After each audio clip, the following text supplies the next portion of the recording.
Bon, d'abord, je voudrais, au nom de mes collègues, vous dire que nous avons remercié le président de la République pour nous avoir invités, nous les organisations de défense des droits de l'homme, afin de lui exposer notre contribution en marge de ces consultations qu'il a démarrées. Et dans notre message que nous lui avons déposé, sous forme d'un cahier de charges, nous avons énuméré 8 points. Mais l'essentiel qu'on peut retenir, c'est que nous avons constaté, ce que nous avons dit au chef de l'État, que 2 ans après la mise en place de la coalition FCC-CACH, nous nous sommes rendus compte que cette coalition n'a pas travaillé dans le sens de pouvoir porter les projets de la promotion et protection des droits et libertés fondamentaux des citoyens tels qu'attendus par nous tous. Et que par conséquent, nous avons proposé au président de la République et nous l'avons encouragé à poursuivre avec ces consultations en vue de déboucher sur la requalification de la nouvelle majorité et une nouvelle action gouvernementale qui devra porter les vrais projets de société tels que repris dans la constitution de la RDC, à savoir de vouloir construire au cœur de l'Afrique un état de droit démocratique. Et jusqu'ici, nous sommes rendus compte que la majorité FCC-CACH n'est pas à mesure d'amener la RDC et son peuple vers la réalisation de ces projets. Alors nous avons proposé au président de la République de pouvoir consulter toutes les forces politiques et sociales, y compris les forces politiques de FCC, ainsi que des autres forces politiques des autres partis qui ne font pas partie aujourd'hui de la coalition, en vue d'écouter les uns et les autres, mais surtout dans l'objectif de pouvoir déboucher sur la requalification de la majorité, parce que nous sommes aujourd'hui certains qu'avec cette majorité, il ne sera pas possible de permettre à la République démocratique du Congo et son peuple de réaliser le projet de société, à savoir réaliser un état de droit démocratique tel que voulu dans notre Constitution.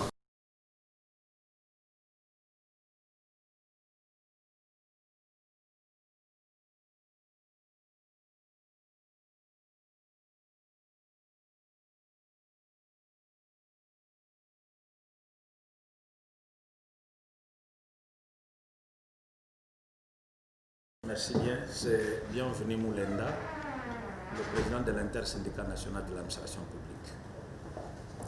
Joseph Zagabe, vice-président au sein de l'intersyndicale nationale de l'administration publique. C'est Fernand Mouteba, vice-président de l'intersyndicale de l'administration publique. C'est Joseph Moïse Kamboul, rapporteur général de l'intersyndicale nationale de l'administration publique. C'est Franck Babo, chargé des relations publiques de l'intersyndicale de l'administration publique. Yaloumou Nanesi Gertrude, trésorière adjointe de l'INAP. Moïse Akonda Mangongo, je suis conseiller au bureau de l'INAP. Lufungula Jackie, membre de l'INAP. D'abord, nous commençons par nous présenter, c'est l'intersyndicale nationale de l'administration publique. C'est INAP en sigle. Nous avons été rencontrer le président de la République par rapport à l'invitation qui nous a été réservée à notre requête. Qu'est-ce que l'intersyndicale nationale de l'administration publique pouvait dire au président? En ce qui concerne la paix, nous avons dit, nous, fonctionnaires de l'État, nous ne sommes pas bien payés. Le fait qu'on ne soit pas bien payés, ça amène à ce que les fonctionnaires développent certains comportements qui ne favorisent pas la mobilisation de moyens. Il faudrait nécessairement qu'on ait la commission paritaire gouvernement-banc syndical devant trancher une fois pour toutes sur les salaires que doit avoir un fonctionnaire. Ça veut dire, nous avons parlé au président de la République sur la politique salariale. Il faut nécessairement que les deux bancs se retrouvent, qu'on en parle. Nous avons eu à parler de beaucoup de choses. Nous avons abordé également la mobilisation de moyens Vous savez, ce pays ne manque pas le moyen. Les moyens sont là, et ces moyens passent par des mains obscures. Et nous qui vivons le quotidien dans les administrations, dans les entreprises, nous avons dit au chef de l'État, nous sommes à même de vous accompagner pour la mobilisation de moyens dont vous avez besoin pour que le peuple d'abord soit une réalité. Parce que sans moyens, qu'est-ce que vous ferez avec le peuple d'abord? Il faut le moyen. Or, le moyen, nous avons dit au chef de l'État, nous sommes à même de vous accompagner pour la mobilisation. Ce n'est pas que nous devenons nous les mobilisateurs, non. Nous sommes liés en partenariat avec le gouvernement dans ce qui se passe dans la mobilisation des recettes. Voilà un peu dans son ensemble ce que nous avons eu à parler au chef de l'État. Donc on a parlé de beaucoup de choses. Ça c'est la synthèse qu'on vous donne. Ah oui, pour la CENI. Pour la CENI et par rapport à son adresse, quoi. Nous avons dit ceci.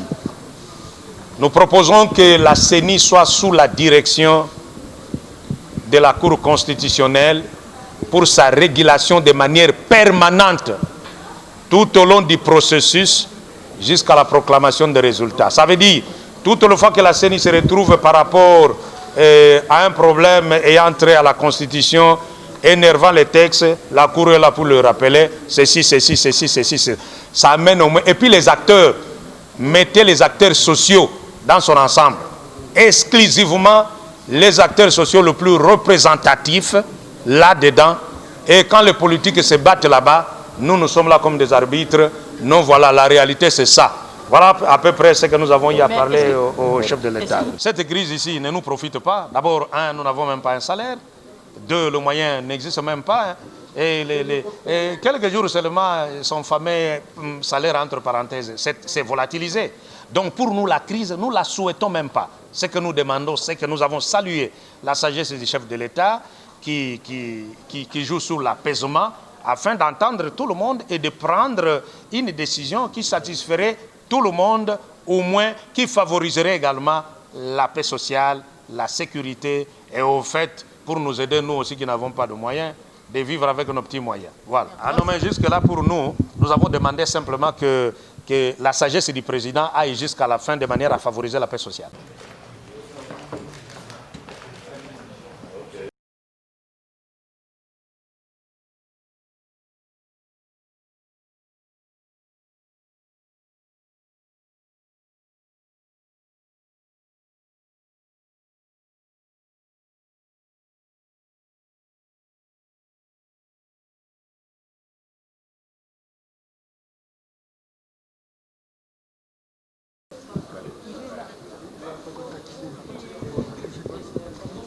Par son Excellence, Monsieur le Président de la République. Nous l'avons remercié pour avoir associé la presse à ces consultations. Et la presse a promis de l'accompagner pour que ces consultations puissent être une réussite totale. Les autres détails sont contenus dans le document que nous lui avons remis. Il ne me revient pas de le dévoiler ici. Mais comment comptez-vous l'accompagner ? Nous comptons l'accompagner par les informations que nous avons, telles que vous êtes là-bas, vous êtes en train de l'accompagner, c'est la presse que nous représentons.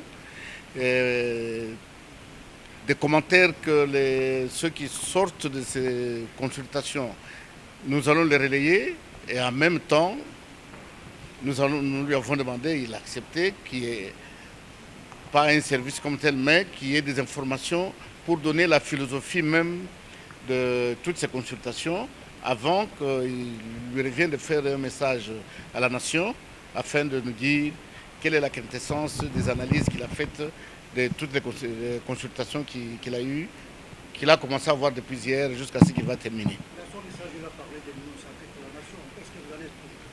Mais bien sûr, nous en êtes pour, c'est pour cela que nous sommes là. Si nous n'étions pas pour, nous ne serions pas là.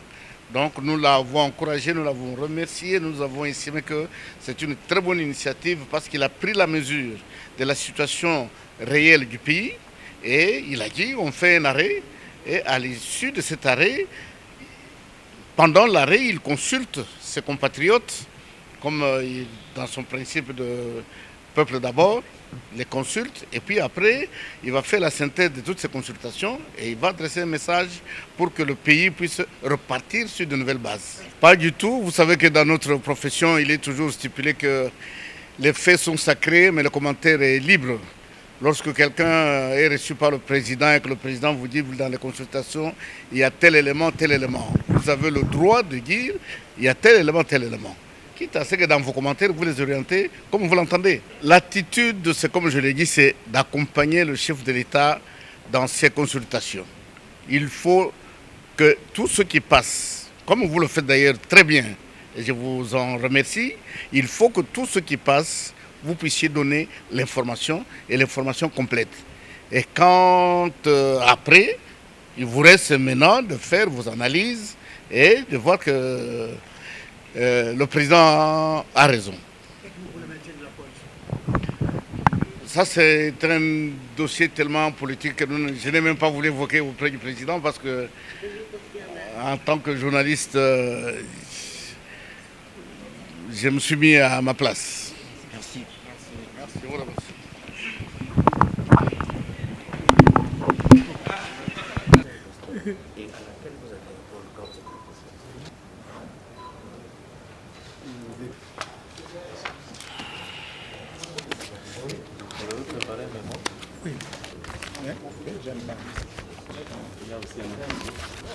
Ça peut prendre n'importe où.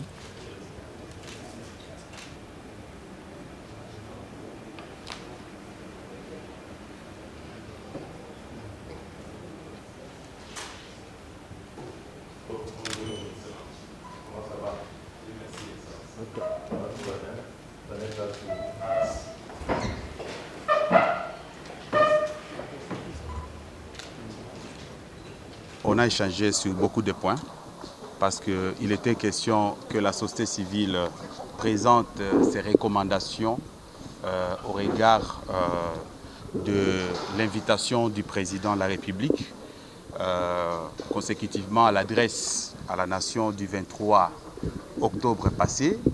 Et la société civile est revenue sur les préoccupations de la population congolaise et principalement l'agenda 2030 qui concerne les objectifs de développement durable sur la stabilité de notre pays, la paix ainsi que l'état des droits.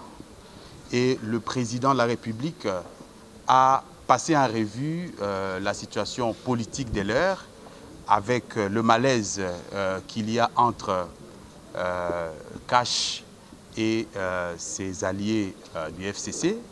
Eh bien, il y a eu plusieurs recommandations que la société civile a données au président de la République et nous attendrons que le président de la République puisse, n'est-ce pas, décider sur la suite des choses. Le président a posé dans son exposé deux grandes préoccupations.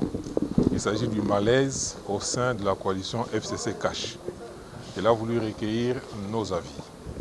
Il s'agit de la création de l'Union sacrée de la nation. Il a voulu recueillir nos avis. Et brièvement, le malaise, notre avis est que le malaise est vécu par toute la population. Pourquoi? Parce que au perchoir où il se trouve, s'il y a un malaise, ce sont les leviers qui activent tous les segments de la société qui sont en souffrance à ce moment-là. Et cette souffrance se répercute sur le social, non seulement le politique. Et aujourd'hui, nous avons exprimé au président que la population souveraine primaire ne se sent plus représentée par ces mandataires qui sont dans les institutions et qu'il faut penser très sérieusement à pouvoir restructurer ou reconfigurer l'Assemblée nationale. Nous lui avons remis la pétition de la société civile qui a aujourd'hui enregistré plus de 96 000 signatures et nous avons amené un échantillon que nous lui avons déposé.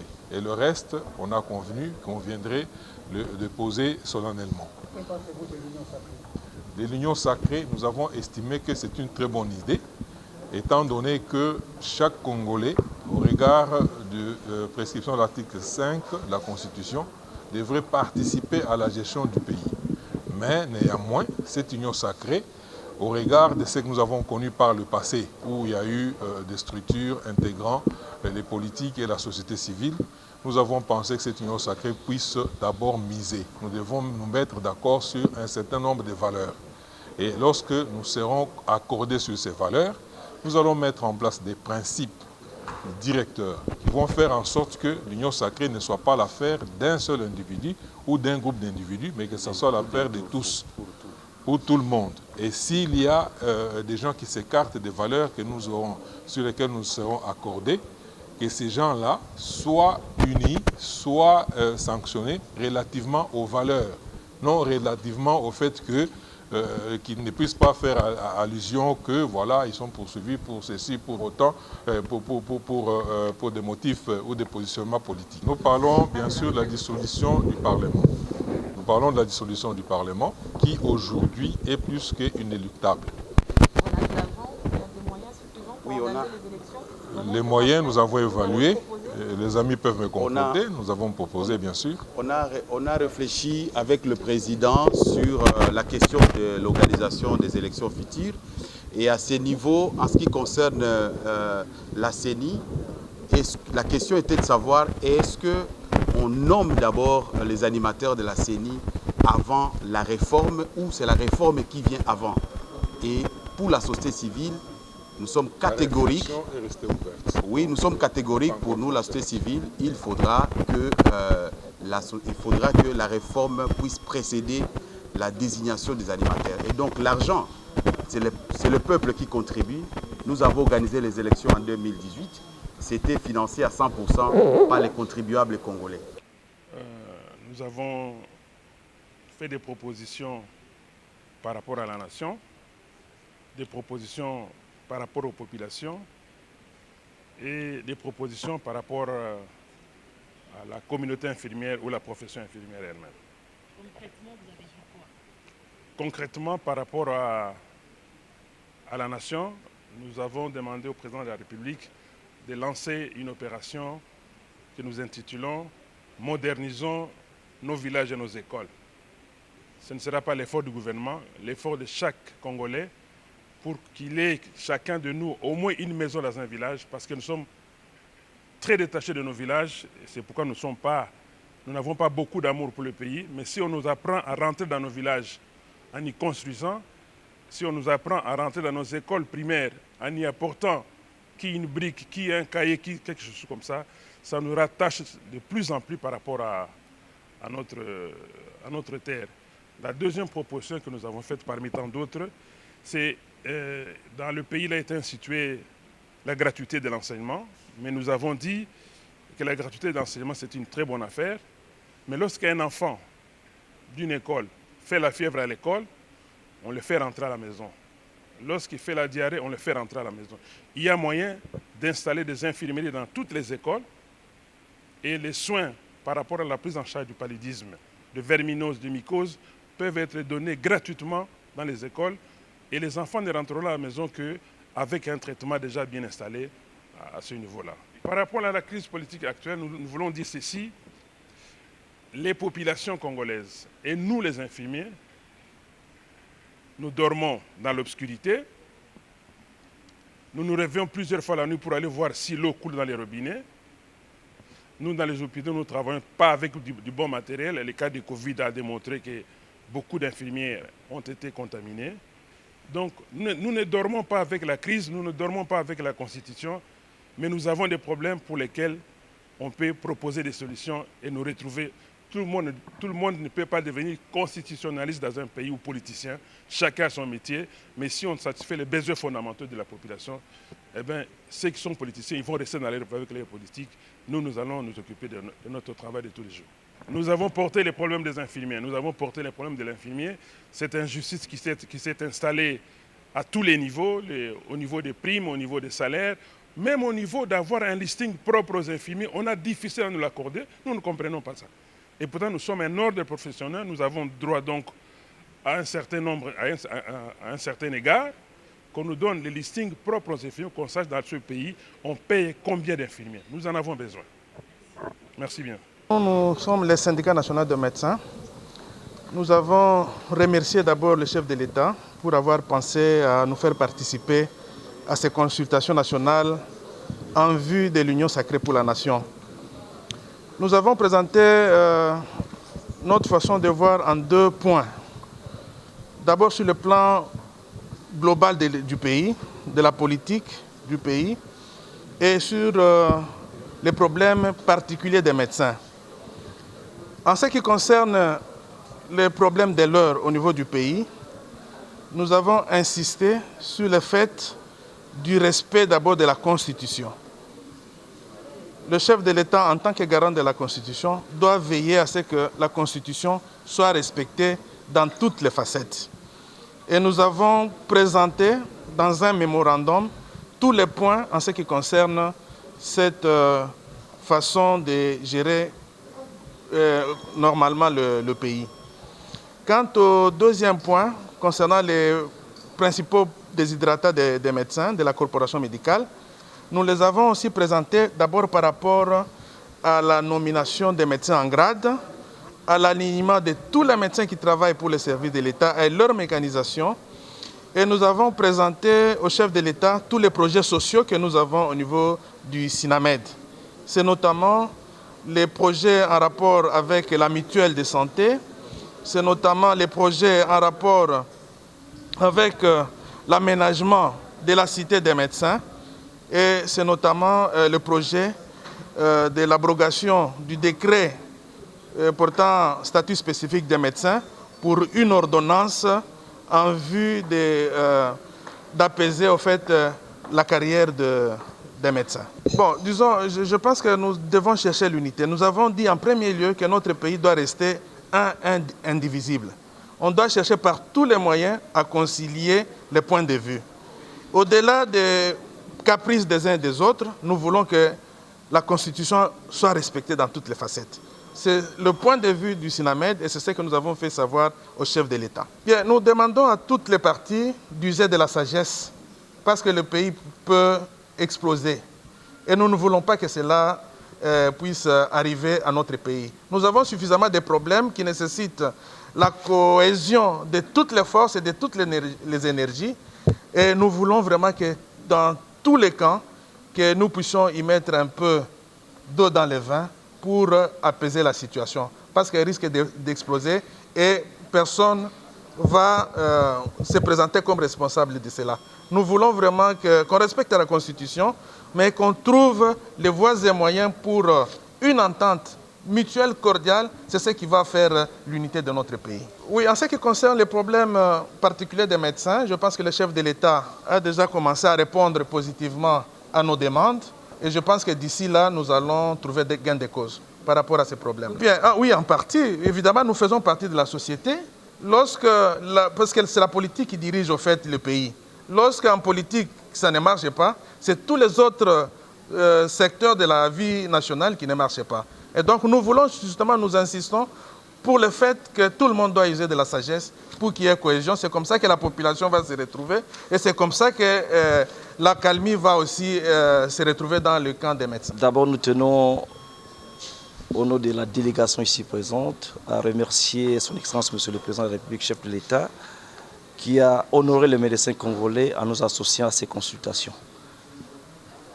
Comme vous le savez, nous avons été consultés par le chef de l'État autour de la crise politique que connaît actuellement notre pays de par les différentes situations d'inconfort que connaît le gouvernement de la République. En ce qui nous concerne, nous avons tenu à réserver le substrat de notre communication au chef de l'État qui a le pouvoir de disposer de tout ce que nous avons fait comme recommandation. En tant que société civile, nous vivons avec toutes les couches de la population et donc nous ne manquons pas d'orientation à mettre à la disposition de l'autorité en vue de sa décision.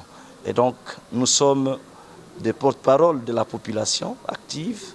Nous considérons que le chef de l'État qui a prêté une oreille attentive à tout ce que nous avons tenu à lui communiquer dans le cadre de cette consultation en fera bon usage. Le salut du peuple est la loi suprême. Nous pensons en tant que structure, et c'est important de le souligner ici et maintenant, que tout ce qui concourt à une bonne gestion de notre pays ne peut qu'être salué par tout bon citoyen. Et donc le SIMECO ne peut que saluer la mise en place de cette union sacrée de la nation qui devra concourir à une meilleure gestion de notre pays. Les conflits sociaux sont entretenus par l'absence, il faut le reconnaître, d'un interlocuteur, de partenaires sociaux qui doit être capable de résoudre ces crises. Et donc nous pensons que lorsqu'une démarche s'inscrit dans le sens de pouvoir renforcer le gouvernement de la République en vue de le rendre capable de se mettre à la disposition des vrais problèmes de la population, nous ne pensons pas que cela peut aggraver les différentes crises sociales. Bien au contraire, cela devrait contribuer à faire le terrain, faire le lit pour leur bonne résolution. On a appuyé son action depuis le moment où il a parlé de l'état de droit. Donc avant tout ceci, tous les avocats, nous avons appuyé l'action du président de la République, car l'état de droit, c'est ce qui fait vivre l'avocat. S'il n'y a pas de droit, s'il n'y a pas de justice à rendre dans un pays, il n'y a pas d'avocat. Donc nous disparaissons. Pour nous, nous lui avons dit que ce combat-là, il est permanent. Et il doit le réussir pour mettre notre pays sur le rail, l'état de droit. Donc c'est là notre cahier de charges, étant donné que nous vivons, nous, avocats du droit, et nous lui avons dit que nous sommes les sentinelles du droit, les sentinelles naturelles du droit, et nous sommes les témoins de ce qui se passe en matière de justice, nous, avocats. Nous sommes les témoins, parce que vous ne connaissez pas un procès où généralement les avocats ne s'affrontent pas. Et parce qu'ils s'affrontent, eh bien de leur combat jaillit la bonne décision, généralement. Et que pensez-vous de l'union sacrée prônée par le chef de l'État? Pardon? De l'union sacrée. De l'union sacrée. Elle est sacrée, vous voulez que je la désacralise? Elle est sacrée et elle est la bienvenue en tout cas. Parce que si l'état de droit veut, par exemple, qu'il y ait la démocratie, c'est-à-dire la majorité et l'opposition, eh bien, tout cela doit se faire dans l'union. Vous n'êtes pas majorité s'il n'y a pas l'opposition à côté et vice-versa. Donc l'état de droit, madame, c'est ça, l'union sacrée à laquelle le chef de l'État appelle les Congolais n'exclut pas l'état de droit, au contraire. En ce qui concerne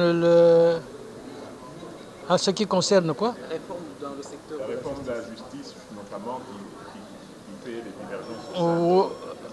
Ah, il y a réforme et réforme. Hein. Nous avons des textes ici qui datent. Il y a la fameuse ordonnance du 14 mai 1886. On l'applique toujours, du gouverneur général du Congo belge. Si un texte est bien fait, il est bien fait, on le respecte. Mais ça ne veut pas dire qu'il y a des textes immuables. Là où il faut, là où c'est nécessaire, on peut toujours retoucher un texte. Ce qui est mauvais, c'est que les gens réprouvent, c'est de faire un texte pour se protéger. Mais même alors, il faut se méfier aussi des procès d'intention. Hein? Donc, si un texte vient, bon, il vient. S'il est fait pour se protéger soi-même, on le verra tout de suite, on n'est pas bête. Moi, je parle comme avocat, comme sentinelle du droit. Mais comme avocat, le gouvernement peut toujours nous demander des avis. Pas nécessairement dans ce cadre-ci. Donc, nous aidons notre pays, notre gouvernement, pour donner des avis s'ils nous les demandent. Notre recommandation à nous, madame, notre souhait, c'est que le pays continue à marcher. Que le pays continue à marcher dans le respect du droit. Mais si ce n'est plus possible, c'est comme dans un mariage. Ce n'est plus possible, pour qu'il n'y ait pas de casse, vous allez devant le juge, il vous sépare. Donc, notre souhait, c'est qu'on reprenne vite le travail, de gérer le pays dans l'intérêt de chacun. Si ce n'est plus possible, bon, plus possible.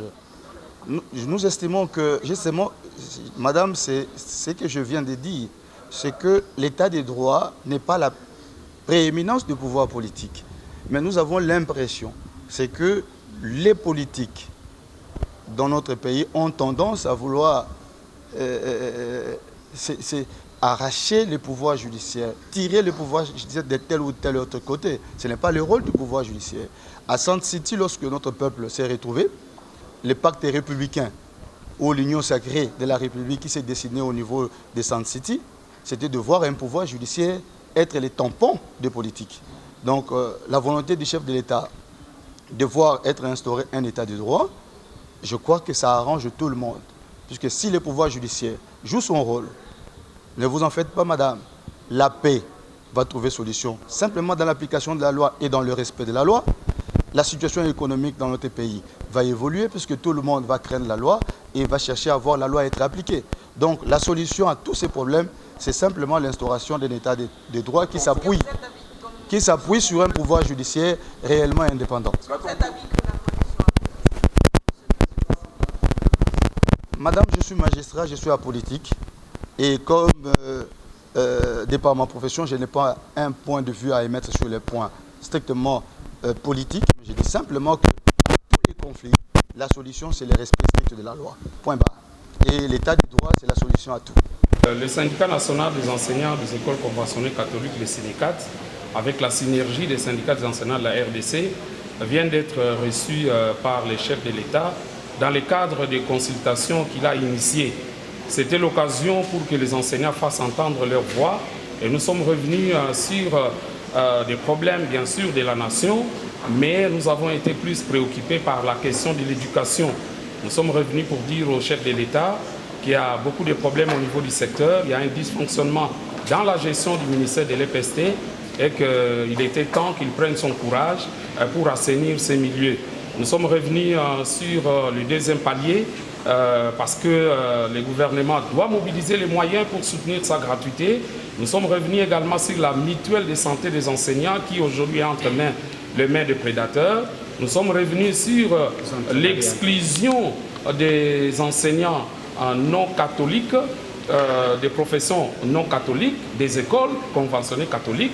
C'est tous ces problèmes que nous avons. Nous avons parlé également des zones salariales. Comment on peut comprendre que les enseignants qui sont dans l'arrière-pays puissent toucher un salaire différent de ceux qui sont dans les chefs-lieux ou encore à Kinshasa. Autant de problèmes que nous avons abordés, sans oublier le problème de NU, autant de problèmes que nous avons abordés avec les chefs de l'État, étant donné que ces consultations doivent reconfigurer la gouvernance politique de la République. Nous pensons que lors de la restitution, nous allons donner les messages aux enseignants et nous attendons les signaux clairs venant du nouveau pouvoir qui va devoir arriver, notamment le nouveau gouvernement, parce que nous avons suggéré que ces mariages ne peuvent pas être au-dessus de la Constitution, d'où pour nous, il faut absolument y mettre fin. La crise politique, nous sommes revenus, nous avons dit effectivement que la crise, elle est là. Le mariage n'était pas au-dessus de la Constitution, le mariage FCC cache. Pour nous, depuis lors, en tout cas les enseignants pensaient qu'on devrait déjà y mettre fin. Et nous sommes revenus également sur la question électorale. N'oubliez pas que le SYNECAT et la synergie, nous sommes partie prenante de la société civile de la République démocratique du Congo qui a initié une pétition. À ce jour, nous avons récolté beaucoup de milliers de signatures. Nous avons demandé au président de la République de prendre son courage en tant que premier citoyen de la République à pouvoir aller vers la dissolution du Parlement pour reconfigurer l'espace politique. Et nous pensons que toute la population va devoir adhérer à cette vision pour que nous ayons des responsables crédibles qui vont devoir protéger les finances publiques et que nous ayons un jour un budget qui correspond aux besoins de la population. La grève des enseignants, elle est là. Eh bien, comme vous le savez, un enseignant qui a moins de 100 $, nous ne savons pas comment il peut continuer à travailler. Voilà pourquoi nous avons demandé au chef de l'État de prendre des mesures qui s'imposent, notamment une commission paritaire des façades qui a été convoquée au niveau de Bibois. Il faut absolument rationaliser cette commission paritaire pour que nous fassions venir les délégués des provinces ici, pour que nous puissions valider les vrais participants à ces travaux et que nous puissions comprendre nous tous qu'est-ce que l'État, le gouvernement va mettre pour le deuxième palier et puis voir comment envisager des solutions dans une approche progressive. Donc la grève, elle est là. Eh bien, il revient maintenant à l'Assemblée générale que nous allons devoir convoquer avec les enseignants pour que nous évaluions les chances de réussite de cette année scolaire 2020-2021. Tout revient au niveau du gouvernement parce que c'est l'État congolais qui met les enseignants dans l'impossibilité de pouvoir faire leur travail. Bon, il faut dire que quand un enseignant va au travail et qu'il est NU, il n'est pas payé, vous comprenez, lorsque vous le laissez devant les élèves, c'est presque un mercenaire devant les élèves. Et donc le gouvernement, c'est lui le pouvoir organisateur de l'enseignement. Et puis il faut dire que les pouvoirs, quand on les prend, c'est pour résoudre ce genre de problèmes. Nous, à notre niveau, nous allons collaborer, nous avons rassuré le chef de l'État. En tant que syndicat, nous allons participer à ces processus de mobilisation des recettes parce que n'oubliez pas qu'il y a beaucoup de deniers publics dans les poches des individus. Il faut assainir, mais il faut absolument assainir pour que nous ayons de l'argent dans les trésors publics. Les restes, en tout cas, l'enseignant, c'est un agent. Il est là, il attend son salaire pour faire un travail. Vous savez que la gratuité a les défis de la qualité. Si les enseignants n'ont pas le salaire qu'il faut, la qualité ne sera pas au rendez-vous. Nous avons proposé au chef de l'État de convoquer un atelier de haut niveau d'évaluation de la première expérience de la gratuité parce qu'on ne peut pas comprendre qu'on passe de la première année vers la deuxième année sans pour autant évaluer. En évaluant, nous allons identifier les forces et les faiblesses de la gratuité et il y aura moyen de pouvoir porter des mesures correctives. En fait, nous avons rencontré le chef de l'État et nous avons échangé. Vous pouvez parler un peu fort, s'il vous plaît.